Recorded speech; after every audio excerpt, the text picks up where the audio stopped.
Good evening बच्चों। आज की क्लास में हम लोग क्लास टेंथ का फिजिक्स में पहला चैप्टर प्रकाश परावर्तन और अपवर्तन जो चैप्टर है उसके बारे में पढ़ेंगे। तो इसमें हम लोग देखेंगे आज फर्स्ट टॉपिक प्रकाश का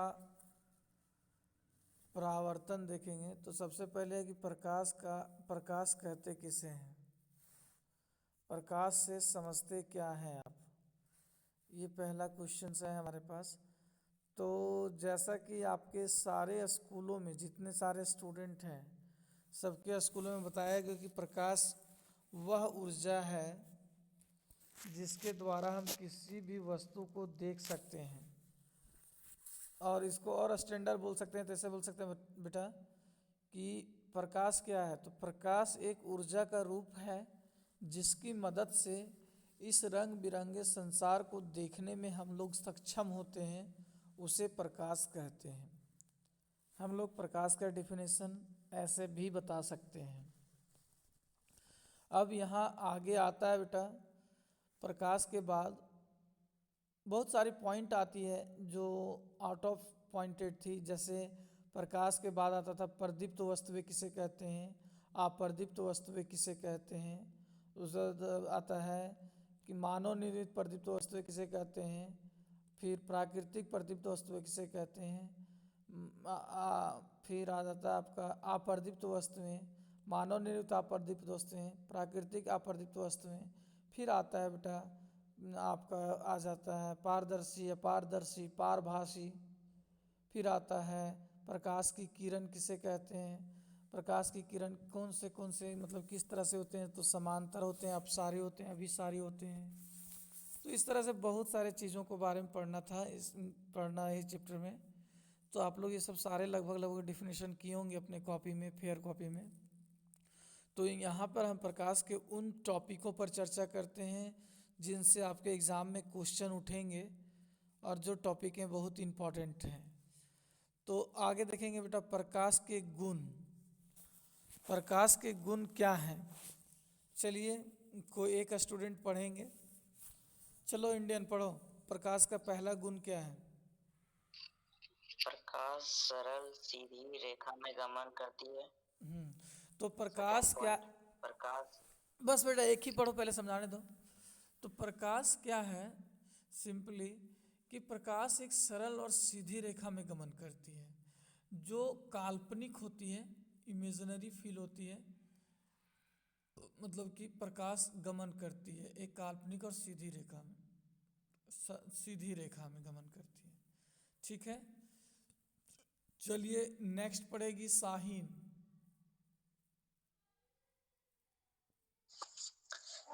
प्रकाश विद्युत चुम्बकीय तरंग है, इसलिए इसे संचारण के लिए की आवश्यकता नहीं है।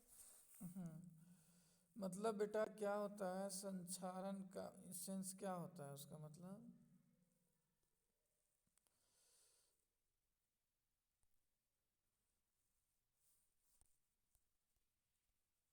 कहाँ भाग गया यार, इतना लेट से आती है सब। देखो बेटा क्या है यहाँ पे आपको है, अरे यहाँ पर है बेटा कि प्रकाश विद्युत चुम्बकीय तरंग है, इसलिए इसे संचरण के लिए माध्यम की आवश्यकता नहीं होती है। माध्यम कहने का मतलब बेटा एक प्रकाश है कि जो हर माध्यम में जाता है, विद्युतीय चुम्बकीय तरंग होने के कारण। जैसे पानी में जाता है, माध्यम किसको कहते हैं बेटा, जैसे पानी में प्रकाश जाना एक माध्यम हो गया, तेल मिट्टी का तेल एक माध्यम हो गया, किरोसिन का तेल पेट्रोल वगैरह एक माध्यम हो गया, समझे। तो मतलब कि इसे संचरण के लिए माध्यम की आवश्यकता नहीं होती है। तो क्वेश्चन है कि प्रकाश को संचरण के लिए माध्यमों की आवश्यकता क्यों नहीं होती है। तो इसलिए नहीं होती क्योंकि प्रकाश जो है विद्युत चुम्बकीय तरंग है। तो याद रखिएगा कि प्रकाश कैसा तरंग है, तो विद्युत चुम्बकीय तरंग है। अगला पॉइंट है बेटा प्रकाश जो है अपारदर्शी वस्तुओं की छाया बनाता है। हाँ, अच्छा से हम लोग देखते हैं एग्जाम्पल कि जो वस्तुएं पारदर्शी नहीं होती हैं, जो वस्तुएं अपारदर्शी होती है, मतलब जिसमें प्रकाश की किरणें एक भाग से दूसरी भाग नहीं जाती है, जैसे हम लोग हो गए, बहुत सारे वस्तुएं हो गए, तो उसकी छाया अपनाती है प्रकाश, ये भी प्रकाश का एक गुण ही है। बेटा यहाँ एक ज़बरदस्त क्वेश्चन आपसे अगर कोई कह दिया जाए कि हम हवा को क्यों नहीं देख पाते हैं, अगर हम कहा जाए क्वेश्चंस यहाँ पे कि हवा को हम क्यों नहीं देख पाते हैं, तो इसकी आंसर क्या क्योंकि होगी बेटा? हवा को हम क्यों नहीं देख पाते हैं, तो इसका आंसर क्या होगा? वो पारदर्शी है इसलिए। हाँ, ये रीज़न आप बता सकते हैं कि वो अपारदर्शी है, उसे महसूस करते हैं। सर जल भी तो पारदर्शी है, तो कैसे से देख लेते हैं? खतरनाक, जबरदस्त कम्युनिकेशन यहाँ पे। ये गैसीय में आ जाता है बेटा, लेकिन रीज़न बता सकते हैं आप लोग, बट उतना सेटिस्फाइड नहीं करेगा।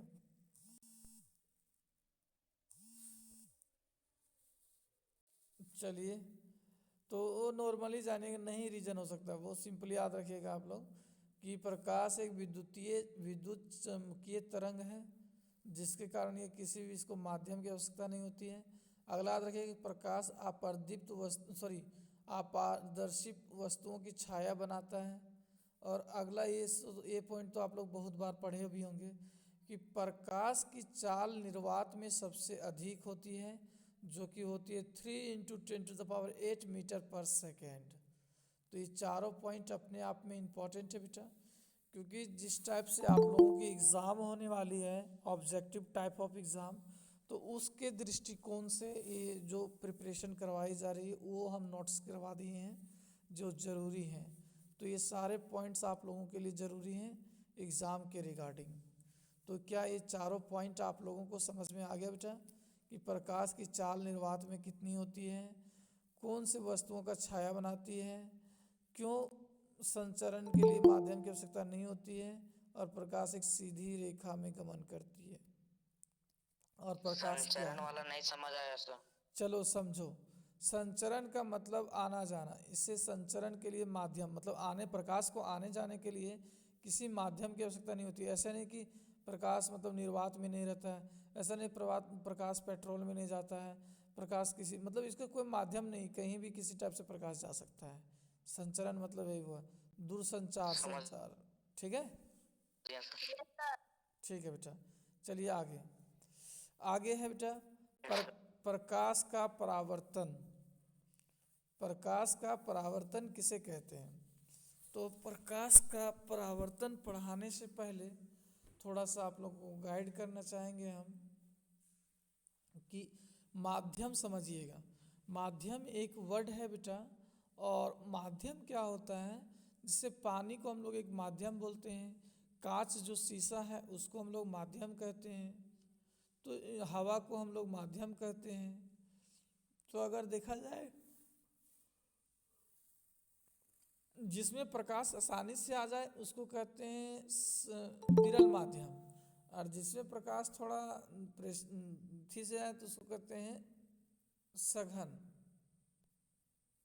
सघन और विरल, सघन माध्यम होता है बेटा और विरल माध्यम होता है। तो दो तरह के माध्यम होते हैं। तो सघन कहते हैं उसको, सघन जिसमें रेंसर और डेड थी होता है, रेयर और डेंसर। रेयर उसको कहते हैं जिसमें प्रकाश आसानी से आता है, डेंसर उसको कहते हैं जैसे पानी हो गया डेंसर, हवा हो गया रेयर, मतलब सघन और विरल। तो यहाँ बेटा समझना है माध्यम किसे कहते हैं थोड़ा, तो यही सबको माध्यम कहा जाता है ना। अब यहाँ डिफिनीशन है प्रकाश का परावर्तन किसे कहते हैं, तो सिंपली समझेंगे बेटा, किसी भी वस्तु से प्रकाश जब टकरा कर के वापस आता है तो उसे प्रकाश का परावर्तन कहते हैं।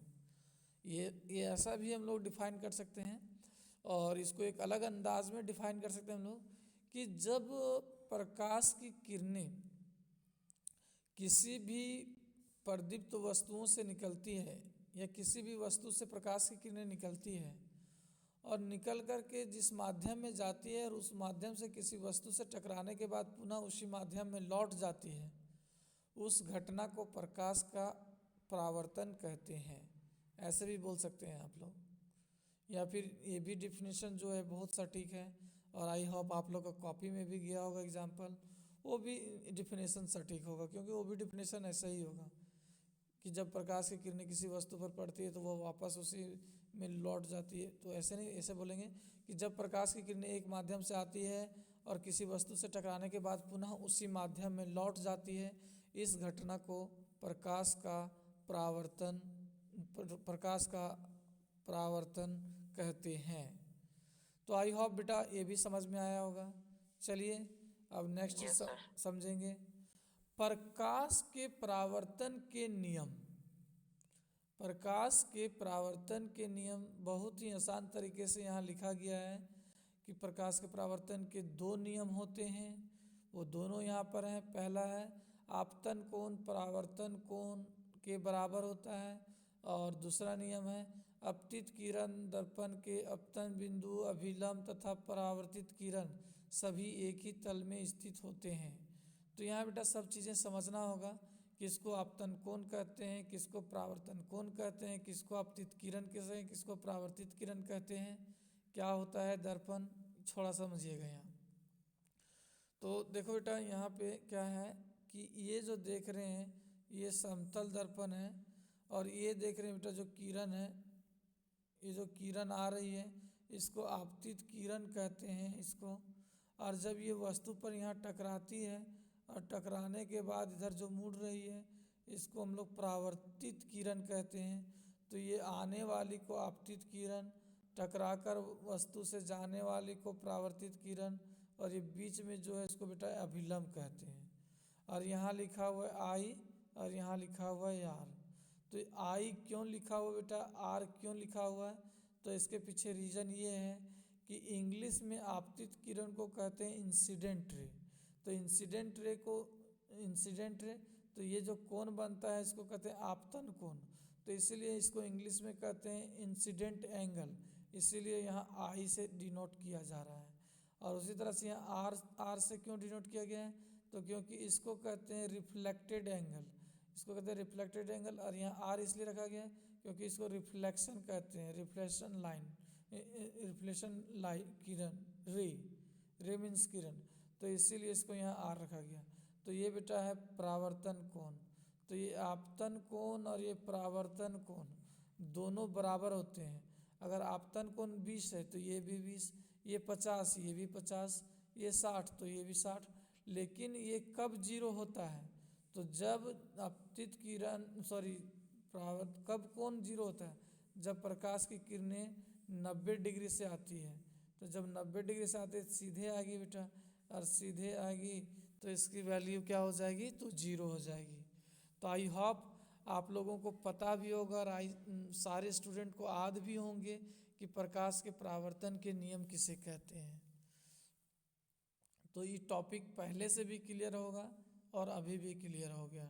ठीक है बेटा, आपतन बिंदु थोड़ा बता दीजिए सर, कहाँ बन रहा है? जिस बिंदु पर सब मिलता है ना आपतन बिंदु। आपतन बिंदु क्या मतलब, आपतन बिंदु आपतित कहाँ बन रहा है किरण सर, जो दर्पण लिखे के हैं सर? आपतन बिंदु अभिलंब तथा आपतन बिंदु बेटा जहां पर मिल रहा है सब, जहां पर सब किरणें मिल रही है आपतन बिंदु उसी को देखो लिखा स्पष्ट यहाँ पता चल रहा है। आपतित किरण दर्पण के अपतन बिंदु लिखा हुआ है ना, दर्पण के अपतन बिंदु। तो अपतन बिंदु कहाँ होगा, जहां पर सब मिल रहा है दर्पण में। ठीक है सर। ठीक है, तो आई होप ये सबको समझ में आया होगा। क्या उज्जवल समझ में आ रहा है बेटा? उज्जवल बगोदर, अरुण कुमार मेमोरियल, हेलो, है कि नहीं जी तुम? सर हाँ बेटा बोलो। ये कौन सा दर्पण है सर? ये समतल दर्पण है, और अभी हम समतल दर्पणों के बारे में चर्चा करेंगे बेटा, टेंशन ना लो आप, है ना। चलिए आगे डिस्कस करें हम।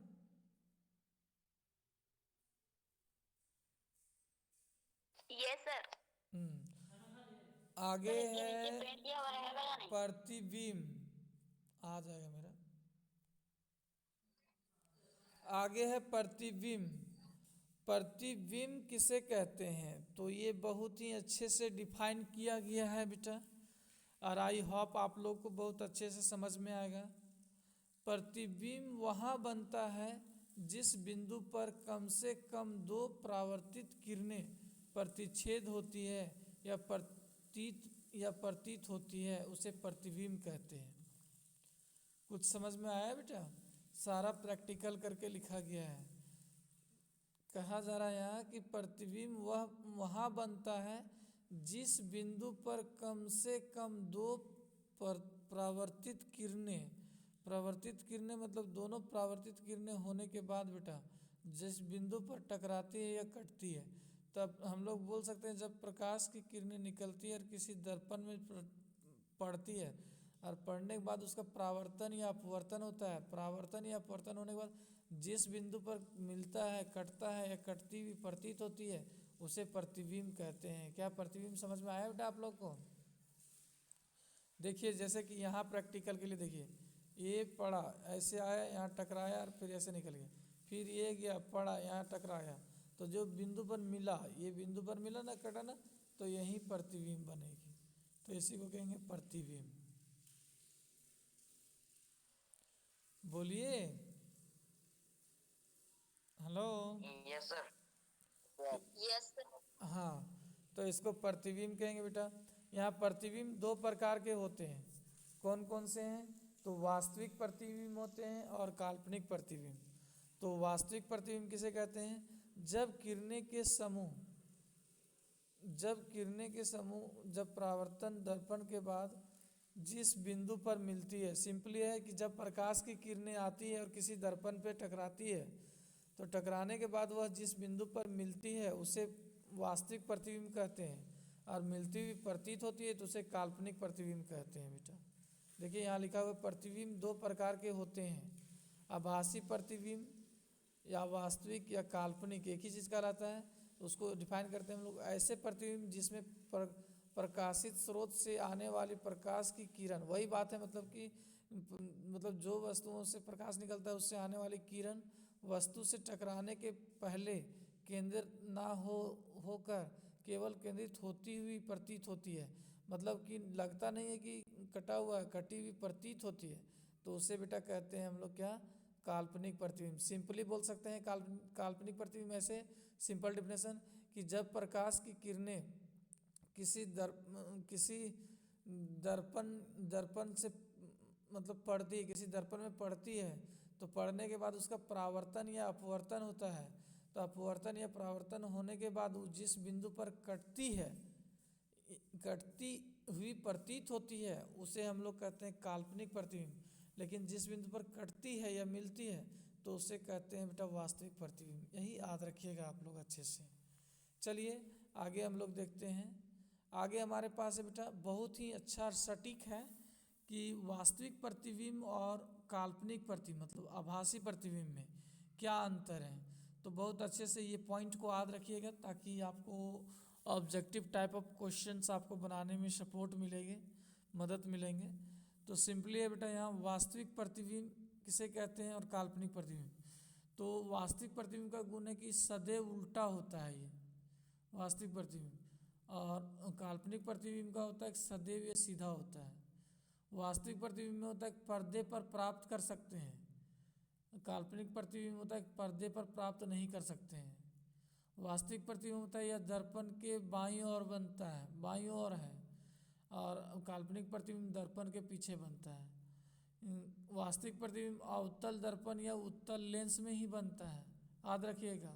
वास्तविक प्रतिबिंब कहाँ बनता है? तो अवतल दर्पण और उत्तल लेंस में ही बनता है, जबकि काल्पनिक प्रतिबिंब उत्तल दर्पण, समतल दर्पण और अवतल लेंस में बनता है। तो ये नोटेड करने वाली पॉइंट है बेटा, तो आप लोग सारे नोट करिए। चलते हैं, क्या ये समझ गोलीय में? दर्पण में नहीं बनेगा सर? किसमें बेटा? गोलीय दर्पण। गोलीय दर्पण का ही प्रकार है उत्तल दर्पण और अवतल दर्पण बेटा, तो नहीं बोल सकते हैं हम, क्योंकि गोलीय दर्पण का मतलब दोनों हो जाता है।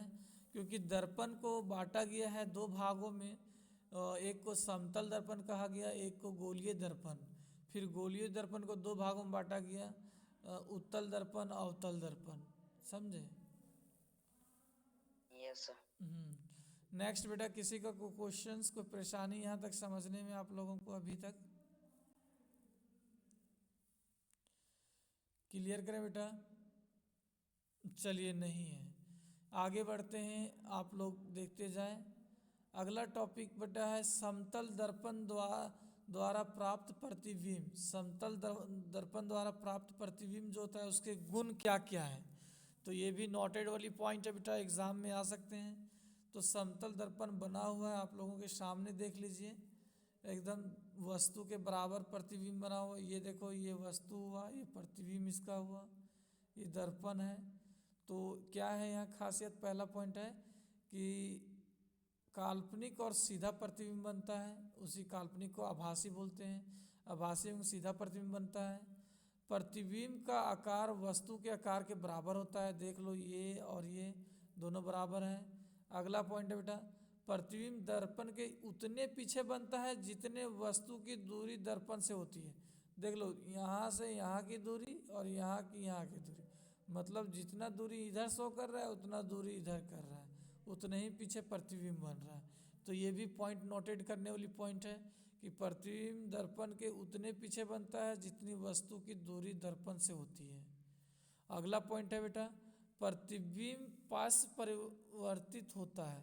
मतलब प्रतिबिंब जो है पार्श्व परिवर्तित, मतलब कहने का मतलब उठाएगा लेफ्ट हाथ तो आईना में दिखेगा कि राइट हाथ उठा हुआ है, और उठाएगा राइट हाथ तो दिखेगा कि लेफ्ट हाथ उठा है। और ये प्रैक्टिकल भी आप लोग किए होंगे।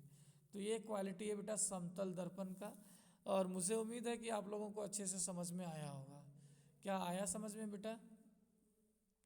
डीएवी सर, ये डीएवी। Yes sir.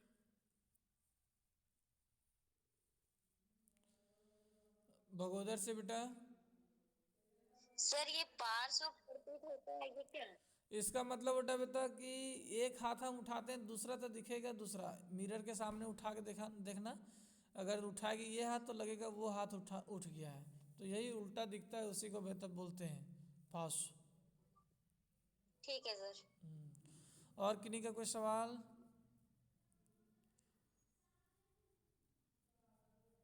चलिए आगे बढ़ते हैं बेटा। आगे है आपके पास गोलीय दर्पण में समानता। सर जल तो कोई मतलब सर जल कोई दर्पण तो नहीं है सर, लेकिन जल में कैसे हमें परछाई दिखाई देती है सर? तो हम क्या बोले, जल कोई दर्पण नहीं है तो जल में परछाई कैसे दिखाई देती है? जल कोई वस्तु है ना बेटा? Yes sir. हम्म, तो अपारदर्शी ये नहीं है, पारदर्शी है ना? पारदर्शी है सर। हाँ, तो इसकी प्रकाश वहां तक पहुंचता है इसीलिए दिखाई देती है, प्रकाश के कारण। तो सर प्रकाश को आर पार हो जाना चाहिए ना? तो प्रकाश तो आर हो पार भी जाता होता ही है ना बहुत सारी चीजों में। हाँ तो हो तो जाता, फिर भी हमें परछाई क्यों दिखाई देती है? किस चीज की? अपनी परछाई सर, मतलब जल में अपनी परछाई देख तो सकते हैं। तो हम अपनी परछाई दे सकते, तो हम हैं क्या अपारदर्शी हैं? नो सर, हम पारदर्शी नहीं हैं। हम पारदर्शी हैं? नहीं है सर। तो हम नहीं है, तो इसीलिए तो अपारदर्शी जितने भी वस्तुएं हैं वो सबका बनता है फिगर। गुण में पढ़े थे ना हम लोग, तो कहीं भी दिखाई देता है, जल में दिखाई देगा, कांच में दिखाई देगा। समझा? हेलो। ठीक है सर। हम्म यस सर। हम्म, तो वो दिखाई दे सकता है ना। अब ये बोलता कि सर उसका बनता है जल का क्या? तो जल जब कोई वस्तुएं में रहता है ना, जल को कोई चीज में लेके नहीं तुम रखेगा, तो ऑटोमेटिक उसका भी परछाई बन जाएगा। चलो बेटा, अब आता है यहाँ से गोलीय दर्पण।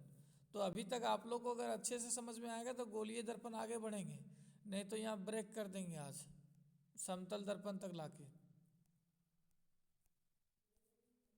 नहीं सर, समझ आ रहा है, बात बढ़ाइए। सबको आ रहा है बेटा, देख लो। हेलो। अच्छा चलो, यहाँ तक आज के लिए। चलिए, तो गोलीय दर्पण समझिए बेटा। गोलीय दर्पण क्या होता है, सिंपली बोलेंगे, गोलीय दर्पण किसी गोले का भाग होता है जिसे गोलीय दर्पण कहते हैं। तो इसको ऐसे डिफाइन करेगा कि गोलीय दर्पण वैसे दर्पण होते हैं जिसका परावर्तक सतह गोलीय होता है। परावर्तक सतह किसे कहते हैं बेटा, समझिएगा। जिस सतह पर प्रकाश पड़ता है उस सतह को हम लोग बेटा कहते हैं परावर्तक सतह। जिस सतह पर प्रकाश पड़ता है उसे हम लोग कहते हैं परावर्तक सतह। देखो बेटा, यहाँ फिगर में सारे चीज़ों को समझाया गया है। फोकस दूरी किसको कहते हैं, मुख्य फोकस किसको कहते हैं, वक्रता केंद्र क्या होता है, वक्रता त्रिज्या किसे कहते हैं, दर्पण का ध्रुव किसे कहते हैं, और मुख्य अक्ष किसे कहते हैं। तो समझिए बेटा, तो ये जो देख रहे हैं आप लोग, ये देखिए, तो थोड़ा समझिए कि उत्तल दर्पण और अवतल दर्पण किसे कहते हैं। तो देखो बेटा, जब कोई भी दर्पण में ऊपर का भाग रंगा हुआ हो और नीचे का भाग धंसा हुआ हो तो उसे कहते हैं अवतल दर्पण। मतलब जिसका धंसा हुआ भाग परावर्तक सतह हो उसे कहते हैं सर, अवतल अवतल दर्पण। आवाज कभी कभी नहीं आने लगता है। अच्छा ठीक है बेटा, फिर से समझो। वैसे दर्पण जिसका परावर्तक सतह, वैसे दर्पण जिसका परावर्तक सतह उसको कहते हैं बेटा जिस सतह पर प्रकाश पड़ता है। जिस सतह पे प्रकाश पड़ता है उस सतह को हम लोग परावर्तक सतह कहते हैं, ये याद रखिएगा।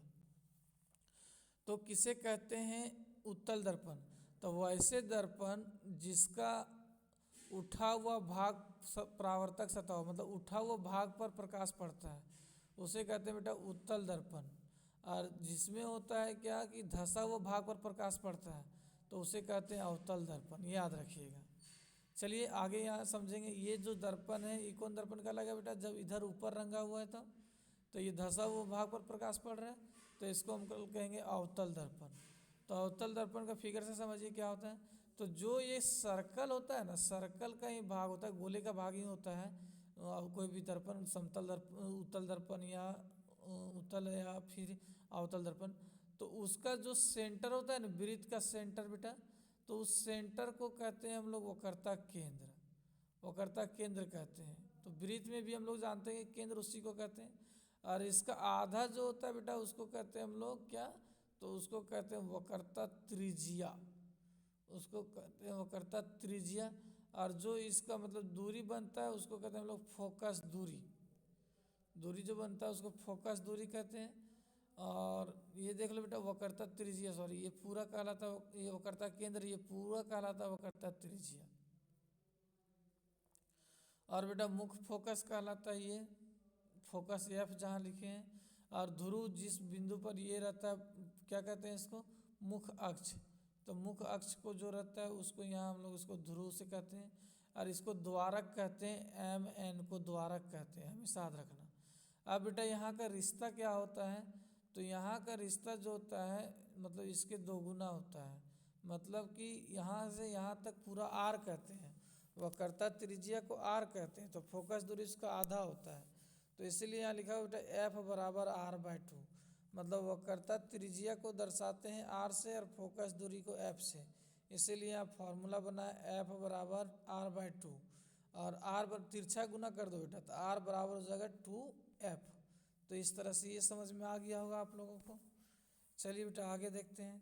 आगे अब आता है दर्पण के बारे में। तो यहाँ है उत्तल या उत्तल दर्पण का प्रयोग का अंतर। तो क्या है अंतर, चलिए समझिएगा ध्यान से आप लोग बेटा।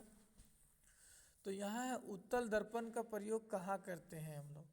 तो यहाँ हम याद रखेंगे कि यह ध्यान देने वाली बात है क्या, कि वाहन के पीछे अंदर चालक के पास वाहन के ठीक पीछे देखने के लिए सामान्य समतल दर्पण का प्रयोग होता है। मतलब जो अंदर में हम लोग देखते हैं ना, जो गाड़ी लगा हुआ रहता है, जो हम लोग पीछे की ओर देखते हैं, गाड़ी के अंदर ड्राइवर बैठ के सीट में देखता है अपना, तो देखो बेटा ये दर्पण रहता है, तो वो रहता है समतल दर्पण, याद रखिएगा। आगे है आपका, अरे लास्ट में आ गए हैं, नहीं आ गए जी।